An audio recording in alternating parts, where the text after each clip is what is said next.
To my channel. इस video में हम बात करेंगे नीट 2023 के लिए क्या स्ट्रेटेजी होनी चाहिए आपकी, बेसिकली उन बच्चों के लिए जो अभी स्टार्ट कर रहे हैं। तो अभी हमारे पास जो है कितने महीने बचते हैं। हम अक्टूबर से स्टार्ट करें तो अक्टूबर, नवंबर, दिसंबर, जनवरी, फरवरी, मार्च, अप्रैल, 7 मंथ्स बचते हैं। तो 7 मंथ्स में हमारे पास एक परफेक्ट प्लान होना चाहिए उन बच्चों के लिए जो फ्रेशर है, अभी 12th में है, 11 ढंग से नहीं पढ़ी, और उनके लिए जो फर्स्ट टाइम ड्रॉपर है। तो आप कैसे, सबसे पहले हम बात करेंगे बायोलॉजी। बायोलॉजी में हमें क्या करना है, सिर्फ एनसीईआरटी जितना हो सके उतना एनसीईआरटी पढ़नी है। एनसीईआरटी से बाहर बिल्कुल नहीं जाना, क्योंकि पिछले 4-5 सालों से एनसीईआरटी से बाहर कोई क्वेश्चन नहीं आ रहा। तो हमें एनसीईआरटी पे ध्यान देना है। दूसरा, आप लेक्चर देख सकते हैं, जिस लेक्चर देखने हैं। अगर आपके पास टाइम है तो आप नोट्स बना सकते हैं, अदरवाइज़ अगर टाइम की लिमिटेशन है तो आप एनसीईआरटी को ही जितना हो सके उतना पढ़ें। यहाँ पे बायो के केस में एनसीईआरटी ही नोट्स है। एनसीईआरटी की हर एक लाइन नोट का काम करती है, तो एनसीईआरटी पे फोकस रखें पूरा। दूसरा, हम बात करें तो आजकल स्टेटमेंट वाले क्वेश्चंस बहुत आ रहे हैं और ये कंफ्यूज करते हैं। वो एनसीईआरटी की लाइन उठा लेते हैं और 4-5 स्टेटमेंट तुम्हें दे देंगे और पूछेंगे कौन सी सही है कौन सी गलत है। इस तरह से क्वेश्चन आ रहे हैं, तो इस तरह के क्वेश्चन की बहुत अच्छी प्रैक्टिस होनी चाहिए, वरना वहाँ पे गलत हो जाते हैं। मेरे से खुद गलत हुआ है। तो ऐसे ही क्वेश्चन जितने हो सकें उतने प्रैक्टिस करो। असर्शन रीजन हुए, एनसीईआरटी बेस्ड हुई, इन सब क्वेश्चनों की जितनी हो सके उतनी प्रैक्टिस करो। बाकी सीधे सीधे क्वेश्चन की प्रैक्टिस इतनी करने की ज़रूरत नहीं है। सीधे सीधे क्वेश्चन आसानी से हो जाते हैं अगर आपने एनसीईआरटी ढंग से पढ़ी हो तो। बायोलॉजी का अगर हम क्विक रिवीजन करना चाहते हैं आप, तो मेरे एनसीईआरटी बेस्ड लेक्चर आप दे सकते हैं, बट तभी जब आपके बेसिक्स क्लियर हो, क्योंकि मैंने वहाँ पे सिर्फ एनसीईआरटी की लाइन क्लियर की है, कोई बेसिक्स नहीं बताया। अगर आपके बेसिक क्लियर नहीं है तो आप किसी अच्छे टीचर के लेक्चर्स देख सकते हैं। तो बायो में आपको बस इतना करना है। अब आगे आते हैं हम केमिस्ट्री में। केमिस्ट्री में 3 पार्ट, फिजिकल, ऑर्गेनिक और इनऑर्गेनिक। सबसे पहले फिजिकल की बात करते हैं। फिजिकल केमिस्ट्री में थ्योरी से ज़्यादा तुम्हें प्रैक्टिस पे काम करना है। पीवाईक्यू जितने हो सके उतने सॉल्व करने हैं। हर एक टाइप के क्वेश्चन की प्रैक्टिस करनी है और फॉर्मूले के लिए आपको शॉर्ट नोट्स बनाने हैं।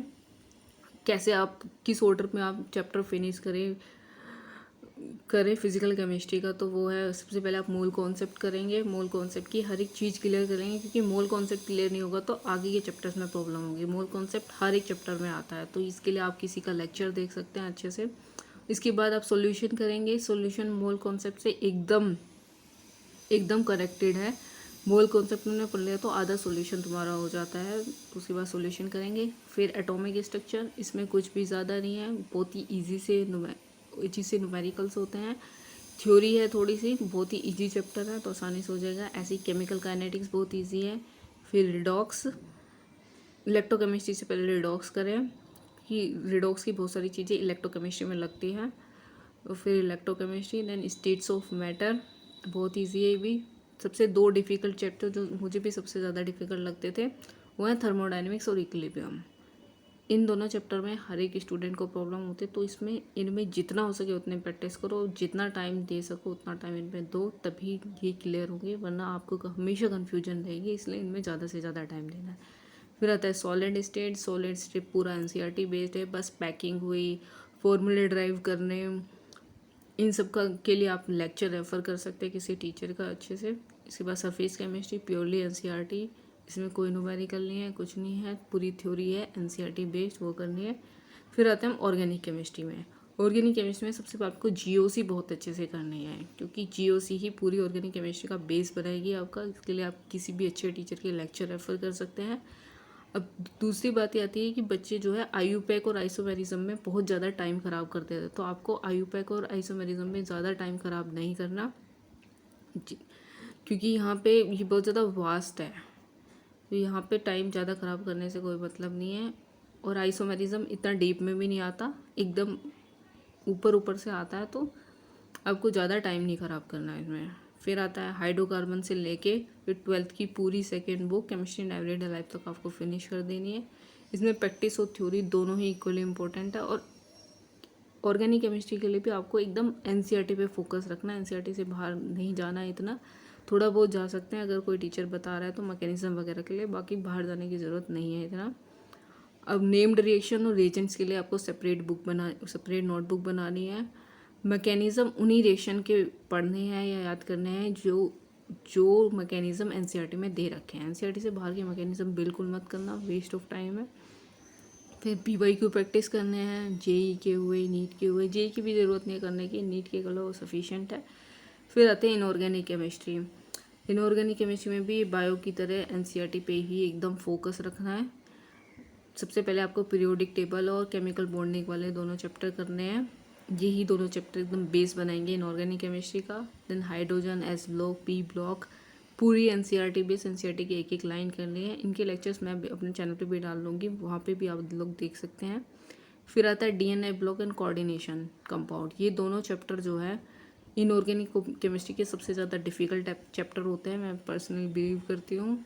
और इनकी वेटेज भी अच्छी खासी। और डीएनए ब्लॉक तो आप कितना भी पढ़ लो आपको नहीं समझ आएगा, तो आपको इनके लिए किसी भी टीचर के, अच्छे से टीचर के, यूट्यूब पे जहाँ से भी आप पढ़ रहे हो वीडियो देख सकते हैं, या ऑफलाइन कर रहे हो तो वहाँ पे, बट इनको अच्छे से करना है। फिर आता है फिज़िक्स पे। फिज़िक्स में सबसे पहला आता है हमारा मैकेनिक्स, जो कि हमारा जो है मोशन इन 1D से लेके रोटेशनल मोशन तक होता है। ये चैप्टर ऐसे है जिस पे बच्चे जो है बहुत ज़्यादा टाइम दे देते हैं और फिर आगे मतलब 3-4 महीने में लगा देते हैं और आगे उनको सिलेबस कंप्लीट करने में प्रॉब्लम होती है, स्पेशली उनके लिए जो फ्रेशर है या फर्स्ट टाइम ड्रॉपर है। तो इनमें आपको इतना टाइम नहीं देना, क्योंकि इसमें कितना भी टाइम दे दो क्वेश्चन बनेगा तो बनेगा, वरना नहीं बनेगा। इसलिए इतना टाइम देने की ज़रूरत नहीं है। आप कोई पीवाईक्यू कर सकते हैं और बस इतना ही कर सकते हैं, ज़्यादा इसमें टाइम देने की ज़रूरत नहीं है। फिर आता है solid and fluid mechanics. Purely formula base है, फार्मूला याद है तो क्वेश्चन ज़रूर बनेगा, इसलिए फार्मूला एकदम टिप पे रखने हैं इन चैप्टर्स के। फिर आता है ग्रेविटेशन, बहुत ईजी चैप्टर है। हीट एंड थर्मोडायनेमिक्स, बहुत ईजी सेक्शन है। एसएचएम वेव भी ईजी है बहुत। तो इन ईजी चैप्टर को आपको अपनी ग्रिप में रखना है, क्योंकि जो डिफ़िकल्ट चैप्टर है उनमें मतलब इन चैप्टर में ये है कि अगर आपने इनके फॉर्मूला अच्छे से कर ले तो क्वेश्चन पक्का बनेगा, 100% गारंटी। बट मैकेनिक्स में ये है कितना भी पढ़ लो, बट अगर कोई out of the box question आ गया तो आप नहीं बना पाओगे, अनलेस अदरवाइज आप बहुत ही ज़्यादा टैलेंटेड, बहुत ही ज़्यादा इंटेलिजेंट, अगर आप एवरेज स्टूडेंट है तो आप नहीं कर पाओगे। फिर आते हैं हम 12th के चैप्टर्स पे, लाइक इलेक्ट्रोस्टैटिक हो गया। इस पर बहुत ज़्यादा काम करना है, बहुत ज़्यादा प्रैक्टिस मांगता है। मैग्नेटिज्म हुआ, करंट, इलेक्ट्रिसिटी, ऐसा चैप्टर जिसकी वेटेज भी अच्छी है और थोड़ा इजी सा भी लगता है। फॉर्मूला बेस्ड क्वेश्चन ही आते हैं ज़्यादातर इसमें। देन ईएमआई हुआ, जिसमें थोड़ा आपको डायरेक्शन की प्रॉब्लम हो सकती है तो उस पर फोकस रखना है। एसी बहुत ही आसान है, ईएमडब्ल्यू बहुत आसान है। ऑप्टिक्स, रे ऑप्टिक्स में पर्सनली मुझे बहुत प्रॉब्लम हुई थी, तो रे ऑप्टिक्स को आपको मतलब बहुत ही ध्यान से करना है, टाइम दे के। देन मॉडर्न फिजिक्स और सेमीकंडक्टर सबके फेवरेट होते हैं, बहुत इजी होते हैं, बहुत स्कोरिंग होते हैं, तो इनको बहुत अच्छे से कर लेना है। बाकी अब फिज़िक्स के लिए जो है शॉर्ट नोट्स ज़रूर बनाएं। शॉर्ट नोट्स ऐसे होते हैं जो आपको लास्ट टाइम पे बहुत ही हेल्प करेंगे। That's it. अगर आपको कोई भी प्रॉब्लम हो, कोई भी क्वेश्चन हो, you can comment here. If you like my videos then subscribe the channel and like. आपको कोई भी प्रॉब्लम आ रही हो अपनी preparation में, then you can ask in the comment box. I will try to cover in the next video. Thank you.